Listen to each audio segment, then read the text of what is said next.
Sir, বর্তমান গর্ভবতী মা ও বোন যখন সন্তান ডেলিভারির জন্য ডাক্তারের কাছে যায়, তখন প্রায় ডাক্তাররাই বলে যে তাদেরকে সিজার করতে হবে।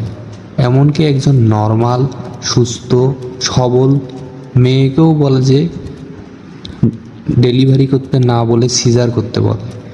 এ বিষয়ে আপনি একটু পরামর্শ দিন, যাতে মা বোনরা নর্মালেই সন্তান প্রসব করতে পারে। তোমার কথাটি ফেলে দেওয়ার মতো নয়, তুমি যথার্থই উপযুক্ত কথা বলেছ।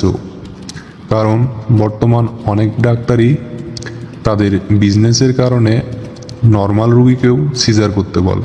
বর্তমান প্রায় 90% বেশি মেয়েদেরকে সিজার করানো হচ্ছে।